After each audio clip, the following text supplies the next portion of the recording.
walang excuse. No ifs, no buts. No excuse. Advice of Paul Titus. In Titus chapter 2, verses 9 and 10, slaves are to be submissive to their own masters in everything. They are to be well-pleasing. Well-pleasing. The master should be satisfied with his performance. Eh kung pwede ba kunin yung mga numbers ng employers mo? Pwede ba ako magtanong? If your boss is satisfied with your work. Okay ba? Elders, pakikuha yung mga numbers, yung mga employers nila, tatanungin natin. Kasi nasabi, as a believer, dapat meron tayo. Well-pleasing. The master should be satisfied with his performance, not acting. Meaning not speaking against his master. Ayan. During your free time, may bosses, diba? Tamaan niyo ba pinag-uusapan ng inyong boss? Aminin niyo. Dahil nag-explayan niyo yung mga kapit. Ano na siya? Sinasabi ba natin, sinus pa rin ba? Ano siya mabait na sa explayan niyo eh? Pero ba, kung talaga namang umarin naman lang eh, bagsak na sinisipahan natin. Puro Percy. Parang bibihira lang dito yung nagsasabi na mabait ng kanyang kailangan nila. Talagang mabibigyan mo. So not having, meaning not speaking against his master, not pilfering, to put aside for oneself, or umiiwas kung kanya. Hindi ka nga nagkakaw, pero inuwi mo ng ibang paper tayo sa isa. Ha? Ball pen, or pencil. Gagamitin ang anak ko eh. Kaya pala nauubos sa supplies. Hindi lang nila, all time. Paparang ka ba pag break time? Sumusobra ba sa 15 minutes? Kapag ka-mayor na lang? 1 hour ba? Pag lunch time? So, pinapasinahaya mo sumubra. Ang tagal mo sa sila, di ba ba magpumulay? 30 minutes kaya 1:30 na, tama na pangmulay. Dapat bakit? 1:30 ka lang, tama na magpumulay. Sa desk mo. Or, maybe you have a tendency na kapag naiinis tayo, we are holding back our effort. Our best effort, kapag naiinis na tapos mo. Ginawa ko rin yan. Kapag naiinis ako, maghintay ka sa report mo. Kahit na kaya ka na mag-gawin, pinaghihintay mo. You are holding back. Tama ba yun? Sabi siya, not filtering. Always give your best. But showing all good faith, meaning commitment or reliability, are you reliable? Nakikita ba yung boss natin sa atin? Yung reliability.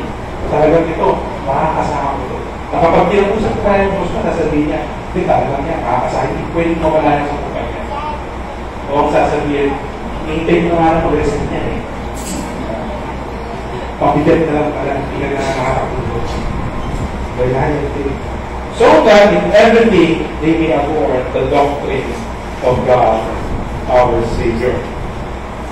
So again, in our context, still applicable, hindi lang parang nila Paul. It is still applicable, we should submit to the authority. To our boss, no ifs, no buts.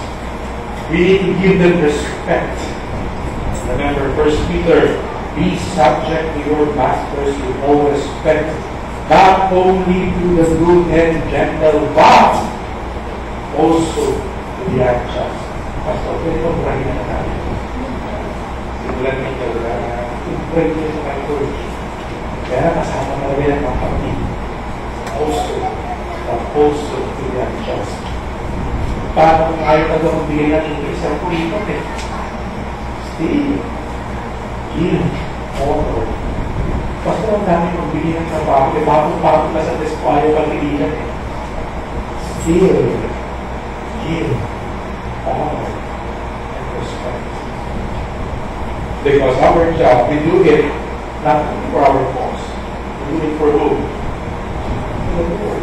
Honor God in your work. So that the name of God and the teaching may not be reviled. 1 Timothy chapter 6, verse 1. So that in everything, in Titus chapter 2, verse 10, so that in everything they may adorn or make attractive the doctrine of God, our Savior. According to John 1, says that I have gotten calls, not infrequently, for people saying, I don't even go to your church, but I need an honest plumber or trustworthy mechanic. And I know I can find one at your church. Be a witness for Jesus Christ by being the best worker, the best athlete, the best student you can be. The world is looking for reasons not to believe in God. So don't give them up. Give them up. Be the best worker. Kasi yung mga Kristo. I hope, kapag tumawag ako sa mga Christian, hindi magsasabihin sa akin, he is the best, or she is the best worker in this kingdom. So, agree kayo?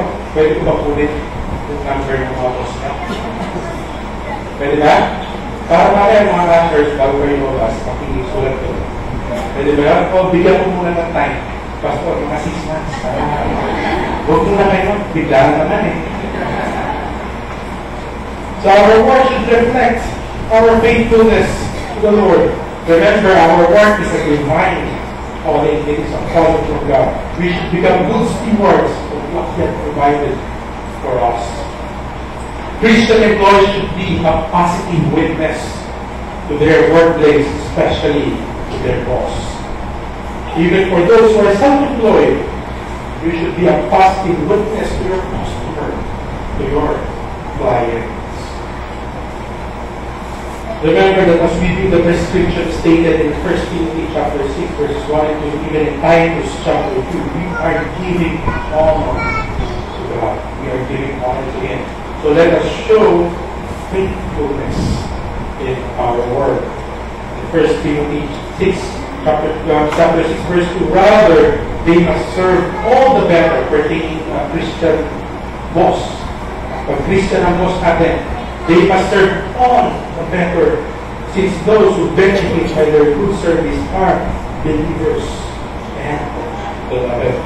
Again, from John Corso, if your boss is a Christian, be careful you don't exploit your relationship by saying, he'll understand if I don't show up today because I have to pray with my wife.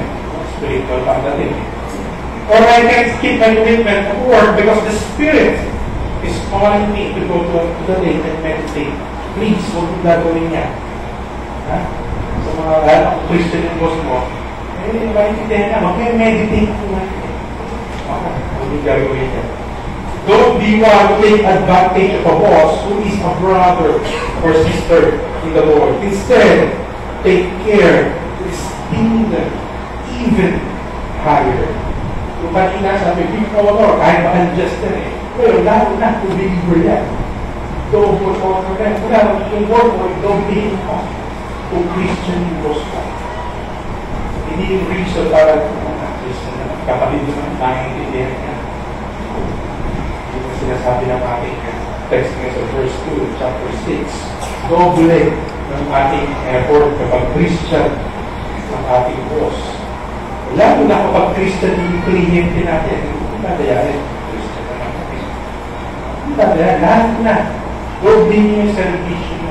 Kapag Christian yung listen mo, nag-acquire ng service mo, doble. Tatang. Hindi binibigay natin. So, in closing, let us read Ephesians chapter 6, verses 5 to 9. It says, the slaves or employees, obey your earthly masters with fear and trembling, with a sincere heart as you would Christ, not by the way of eye service, as people pleasers, but as servants of Christ, doing the will of God from the heart, rendering service with a good will as to the Lord and not to man, knowing that whatever good anyone does, this he will receive back from the Lord, whether he is a slave or free. Masters or employers, do the same to them and stop threatening, knowing that He who is both their master and yours is in heaven, and that there is no partiality with them. So the application, again, let us kind of review.